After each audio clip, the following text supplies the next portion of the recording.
jobs will axe the tax, build the homes, fix the budget, and stop the crime.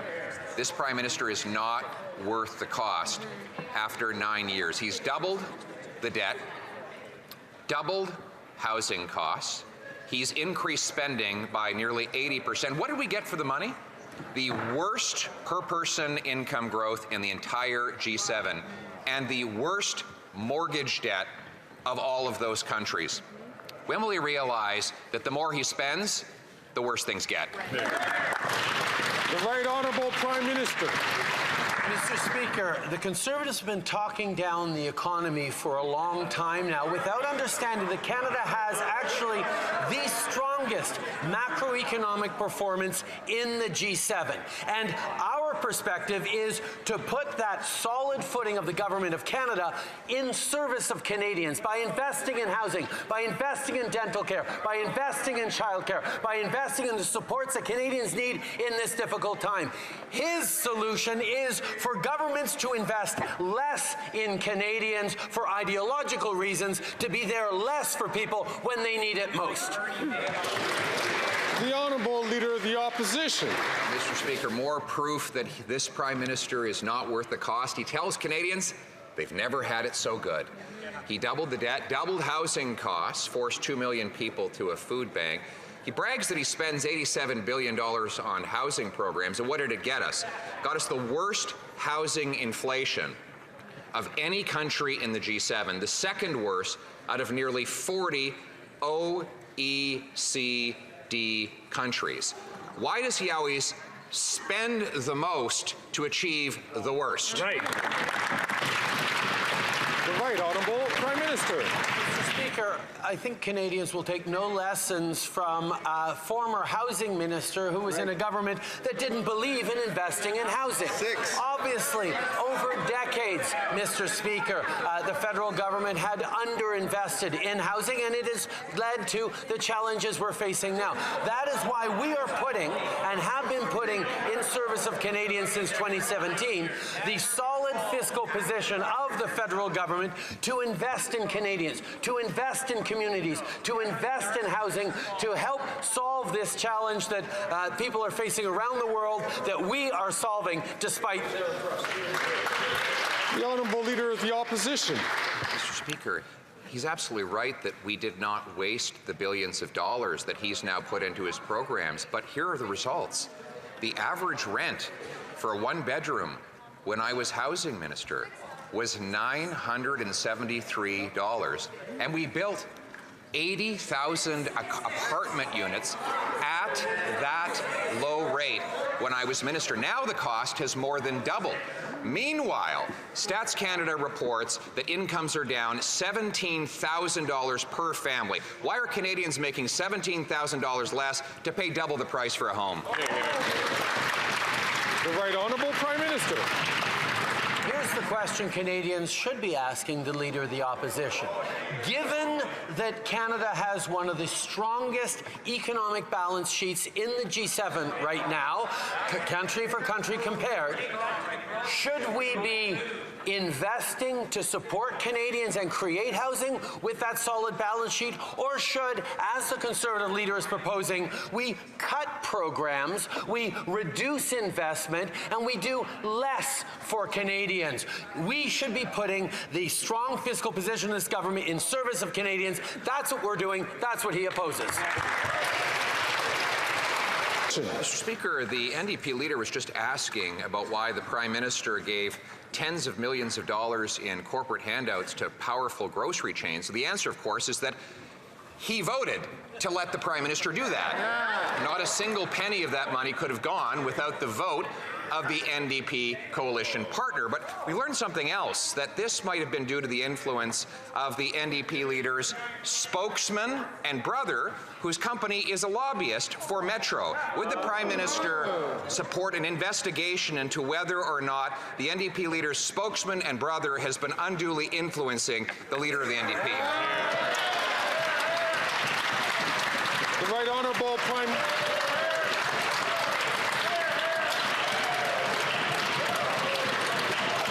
The Right Honourable Prime Minister. Mr. Speaker, we can see very clearly that all the stories out about the lobbyists' connections with the Leader of the Opposition are actually hurting the Leader of the Opposition, which is why he's asking those questions of the NDP. But he has an opportunity right now, Mr. Speaker, to make it clear that he stands with Canadians and stands to ask the wealthiest to pay a little more by announcing now that he will support our measure on increasing the capital gains imposition on Canadians, asking the wealthiest to pay a little bit more. He has dodged that question since the budget came out. Does he support the increase on the capital gains inclusion rate? The Honourable Leader of the Opposition. Mr. Speaker, I do support the Prime Minister paying more tax on the trust fund where he sheltered all of his money. Absolutely. He doesn't, unfortunately, support his own policies. That's why he won't put them into a budget bill. But one tax he is increasing is the carbon tax on food. He's doing it with the help of the NDP.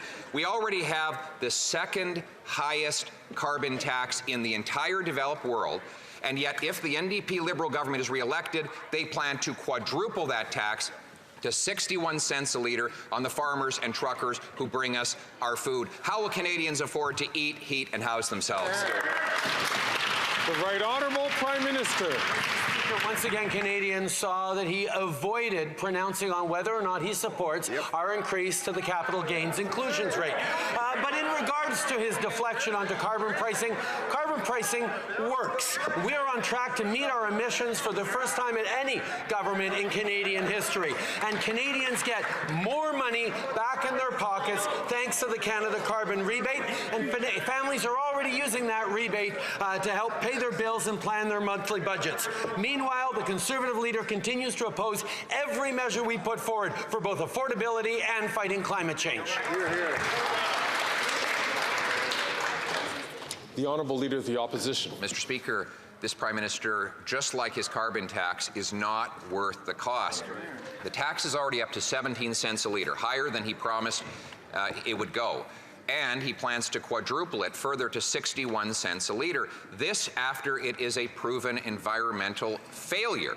Canada ranks 62nd out of 67 countries when it comes to fighting climate change. And this is precisely because what he has is a tax plan and not an environmental plan. Will he stop? Why won't he adopt our common sense plan for technology and not taxes? The Right Honourable Prime Minister. Mr. Speaker, if the Leader of the Opposition wants to present an actual plan to fight climate change, we'd love to see it. But he has refused to take any measure to fight climate change, period.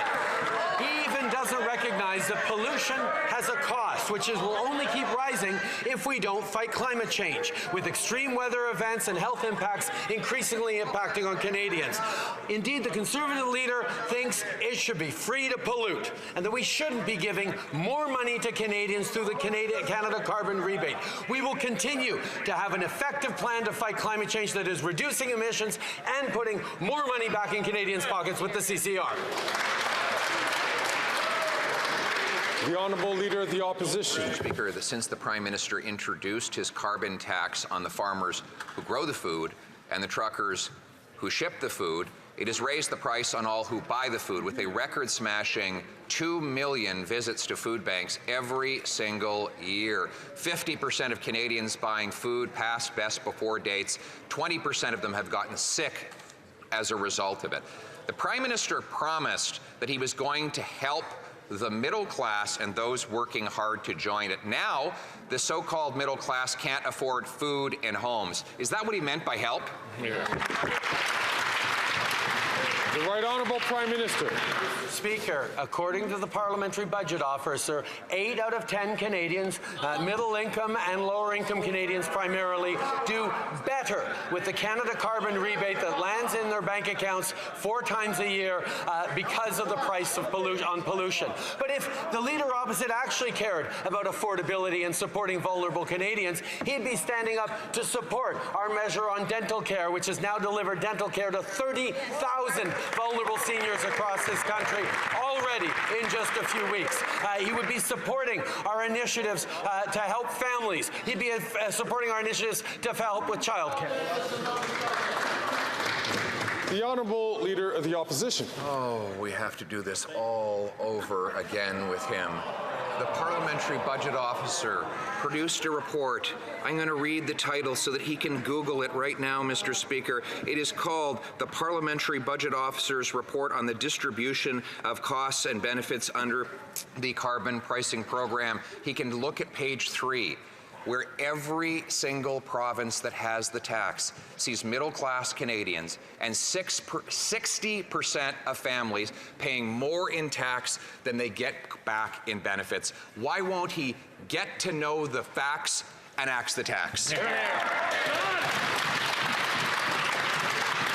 The Right Honourable Prime Minister. As opposed to the Leader of the Opposition's campaign to simply axe the facts, we are going to continue to stand with the science, the evidence, the research, the economists who have all pointed out, including the Parliamentary Budget Officer, that the Canada Carbon Rebate puts more money in the pockets of 8 out of 10 families in the jurisdictions across the country in which it is, and is effective in bringing down our emissions while creating economic growth as we invest in cleaner technology and good jobs and careers for the future. We have a plan for the economy and the environment.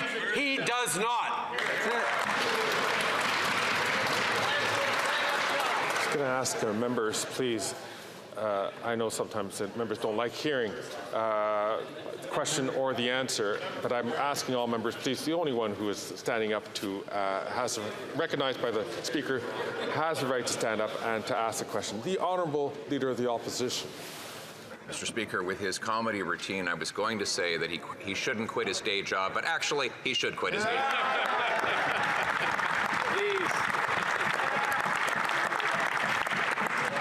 But he shouldn't go into number crunching, whatever his next job is, because he doesn't believe the economy is about numbers. And I don't blame him, because if I had his economic record, I wouldn't want to talk about numbers either. But it might help him to go to the library and quietly study just a little bit. Will he commit to reading page 3 of the Parliamentary Budget Officer's report, which demonstrates Canadians pay more than they get back in the tax? The Right Honourable Prime Minister. Mr. Speaker, the Parliamentary Budget Officer and far many more experts and economists have clearly demonstrated that the money that returns to Canadians through the Canada Carbon Rebate 4 times a year is greater than 8 out of 10 Canadians pay every year with the price on pollution. Those are the simple facts, Mr. Speaker. We will continue to invest in Canadians. We will continue to support with affordability. We will continue to put the best balance sheet in the G7 in the service of Canadians through investments and support, unlike the cuts he's proposing. Hear, hear. His government that's talking about legalizing drugs. They did it already. They legalized hard drugs in British Columbia, and the NDP in that province pulled back just before their election. Now, the Prime Minister has in his possession an application from the City of Toronto to repeat the same nightmare in that city. The minister responsible says that application is, quote, dormant, not dead, dormant. Dormant means asleep. Isn't that really the Prime Minister's plan, to wake it up after the election so that he can impose the same thing on Toronto he did in BC? The Right Honourable Prime Minister. Speaker, it's shameful to see the Leader of the Opposition misleading this House, misleading Canadians for his own fundraising political gain. There is nobody in this country talking about legalizing hard drugs, with the possible exception of members of the Conservative Party themselves. Mr. Speaker, our approach is focused on a public health approach grounded in science, compassion, and community safety. We're talking about the wraparound services like housing, mental health treatment, harm reduction that is helping people around the country, and we will continue to work with provinces and jurisdictions in their approach. The Honourable Leader of the Opposition. The Prime Minister's playing word games again. He pretends that there's a difference between legalization and decriminalization. Basically the same thing, but we'll use his word. He brought in decriminalization in British Columbia, which led to a 380% increase in overdose deaths, 2,500 deaths last year, the worst death count in any province's history. So will he A, admit that his decriminalization in BC was a deadly disaster, or B, admit that he plans to do it again right across the country, everywhere after the next election? The Right Honourable Prime Minister. Mr. Speaker, earlier the Leader of the Opposition was suggesting I did my homework. You'd think that on an issue that the Leader of the Opposition is making so much fundraising money off of, he would have actually done his work and realized there is a difference between legalization and decriminalization, and that's one that really matters. We, yes, responded to a request for a pilot project by British Columbia to continue to try and approach new approaches in solving this toxic drug overdose epidemic, and we will continue to work with British Columbia as we have, as they choose to make adjustments to their pilot project, because we know saving lives and keeping communities safe is the most important thing. The Honourable Leader of the Opposition. Mr. Speaker, I just asked now 4 times whether he plans to replicate in Montreal, in Toronto, or anywhere else the radical experiment that he's had to backpedal on in British Columbia. He won't answer the question. He has a request from the Montreal Mayor, the Toronto City Hall, and we don't know what other municipalities. So either A, he believes the experiment was a disaster, or B, he plans to repeat it. Which is it? The Right Honourable Prime Minister. Mr. Speaker, I have answered this question many times by saying that the only way we move forward on any proposals across this country around decriminalization or other methods to support to fight the toxic drug overdose is when provinces step up and actually ask for it. Failing that, we will not be moving forward on any modifications. However, there are provinces that are choosing to reduce their harm reduction measures, and we will continue to increase harm reduction and public health responses to overdoses and safe supply issues right across the country. Not only is the Prime Minister refusing to rule out future decriminalization across the country that has just failed in BC, he's now just announced he plans to spend even more tax dollars on narcotic opioids. According to the Vancouver Chief of Police, 50% of the recovered hydromorphone was originated with government programs handing it out as so-called safe supply.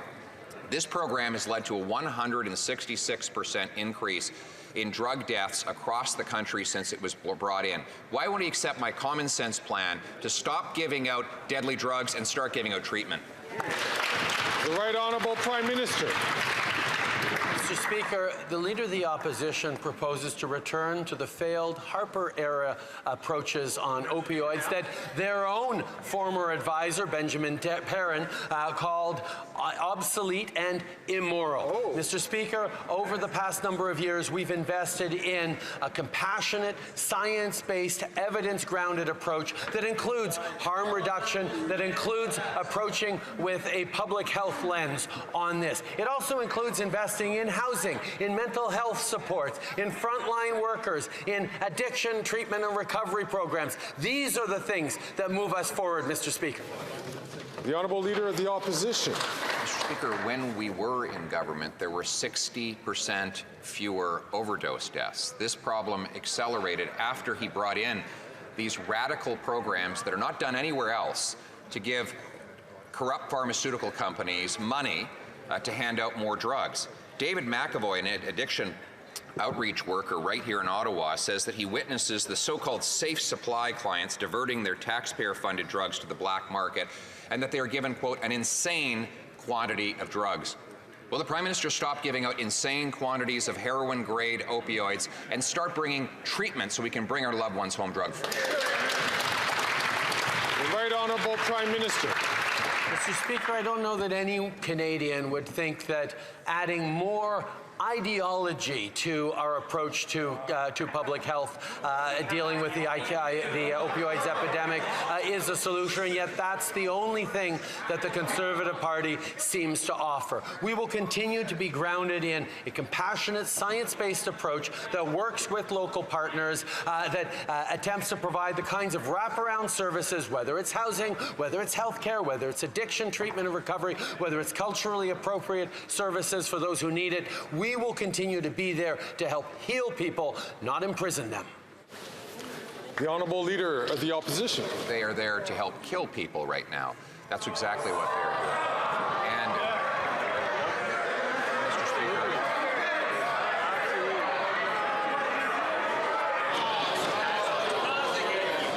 I'm going to, colleagues, I'll be coming, colleagues.